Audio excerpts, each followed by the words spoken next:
Hey guys, in my first video where I repaired the front bumper on this Volvo, there was a bunch of cracks on it that I had to repair. And I showed you guys how I fixed those cracks with this tool that staples into the cracks and then melts and binds everything all together. Now in this video, I'm going to be working on the rear bumper. I'm going to be showing you how I did the rear bumper on this car because I split it into two videos, because if I would have kept it in one video, it would have been way too long and I didn't want to do that. So I split it into two, and in this video, I am going to be fixing the rear bumper of this car, and this is going to be the part 2 to the Volvo bumper repair that I did. Now right here, he pointed out that there was some damage. Obviously somebody probably hit the back bumper, or this person backed into something and damaged this area of the bumper. This I'm just gonna spot repair over here and blend it on either side so that I don't have to go all over the bumper to fix this, because obviously somebody just bumped into this and he just wanted me to do a quick repair. I'm gonna do a small repair on here and just blend it out. Alright, let's hit the back bumper. I'm going to smoothen this area out here and here real good to primer it. Okay, so the first paper I'm going to hit this with is an 80 grit sandpaper. This is going to do quick work of cutting this down and smoothing it out. Alright, so I finished smoothing everything out as best as I could with the 80 grit DA paper. Now I'm going to switch over to my 180 to smoothen out the 80 grit scratches. So I'm going to go from here a little bit across on each side, a little further out, to make sure I remove all of these sand scratches and smoothen out all of this bumper fiber. So remember, when you hit, the more heavy you hit a bumper with sandpaper, the more the fibers are going to stand up and make a lot of little hairs. So we got to make sure we smoothen all that out. I'm going to keep going with my 180 here and on my other bumper, and keep going from there, smoothing it out as much as possible so that we get it completely ready for primer.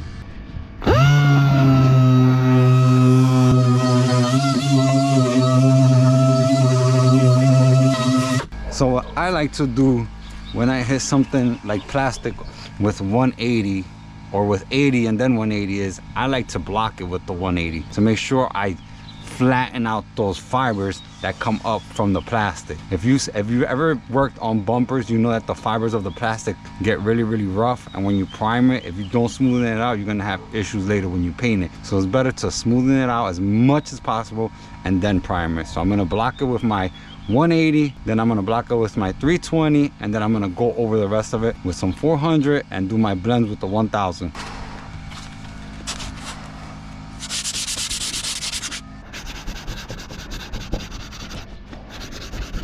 Okay, this is basically ready to be smoothened out, and I'm gonna get it all done up for primer. So I finished this with 320. The next step is gonna be 400, then 600, and then 800 to do my blends out to this point.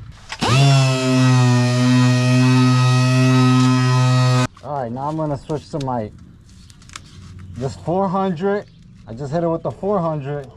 Next is gonna be my 600. Now my 800. Now as I'm changing my sandpapers, I am going further and further out from the area where I did the repairs to make sure that I'm feathering everything properly.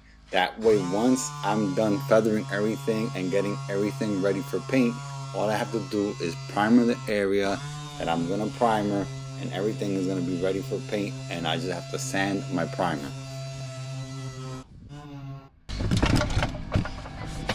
Okay, now I'm going to share a secret with you that a co-worker of mine shared with me about doing bumpers and making sure that this is very smooth before you primer it. He told me to use a piece of cardboard, rub it up against the repair area where the plastic is exposed, and it'll smoothen out so much better than sanding it. And that's exactly what I'm going to do. And you'll see how much of a difference it makes when you go to primer this if you use this method. Now I'm sorry to say I didn't have any footage of priming the bumper, but I did primer the bumper when I was primering the front bumper. Here's the footage of the front bumper. So all I did was apply 4 coats of primer to the rear bumper, and I applied it pretty thick to make sure I cover all the fibers that might have been standing up, even though it did come out pretty smooth after I primed it.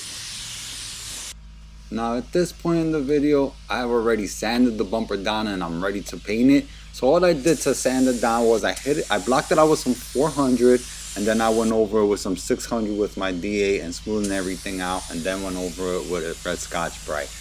And then what you see here is the way I taped it up is that I went on the hard edge that I was able to work off of, where I showed you guys in the beginning of the video, because I wanted to keep this small for the customer. So when you have a hard edge to work off of, you can actually roll the tape back and keep a smooth line where you won't see a hard line from your clear or from your paint.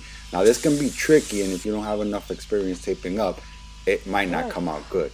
But if you get it right, you can do a job like this, keep the job small without having to paint the whole bumper, and just paint it in the small area and save yourself a lot of time and headache and money and materials, and just do a nice blend on the ends of the bumper. However you can figure out whichever way the blend is going to look the best. Now I'm going to let that dry for a minute or two, put another coat on it, and then I'm ready to finish this bumper off. Okay, so right here I'm starting to clear, and you can see I'm starting like in an angle, sideways angle, and then going into my regular clear position.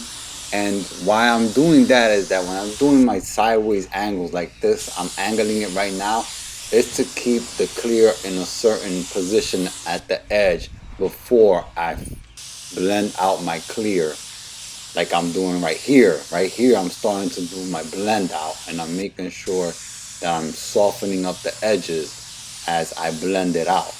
And I'm blending it with my solvent blend right now and melting away the clear. So that's what I'm doing right now, and I blow a little bit of air to make sure it dries evenly as I'm applying maybe 1 or 2 coats. So right here I pulled off the plastic, and right here I'm applying my blender, softening up my clear edge and lightly blowing a little bit at a time and blowing air on it as I do so I can keep track and see what I'm doing at the same time. Now as I'm blowing my blender on the edge of my clear where I'm trying to melt the clear away, I'm doing it multiple times just to make sure I melt it the way I want to. Sometimes it takes more than one time of spraying the blender on there for the blend to come out nice and smooth. That's why you see me stopping and blowing air on it and then blowing a little bit more at a time, because you don't want to do too much at one time, because then you just run the clear and your blender. But if you take your time and do a little bit at a time, blow some air on it and take your time and look at it, it'll come out beautiful. I'll show you a before of the bumper before I painted, and show you what it looked like before and where I did all the repairs, and now look at it. I didn't fix it 100%. I just smoothed it out because it was a little rough right here where it was some damage. I would have had to take it out to repair it 100%, but that's not what he wanted. I just wanted to clean it up a little bit and make it look decent. I taped it up on this edge right here. It came out pretty good, and I blended it over here and over there. Blend came out pretty good. Can't notice the blend. So all in all, not bad. And hey guys, don't forget to check out the first part to this video where I repaired the front bumper. It's a pretty cool video. Go check it out. There's a lot to learn there, and I appreciate you guys taking the time to watch this video. I will leave a link to the first parts of this video at the end of this one. And thank you for watching. See you guys in the next one. And if you like this video, please hit that like button. Subscribe if you haven't already. Hit the notification bell so you can be notified every time I post a new video. And I'll see you guys in the next one. Peace. Bye.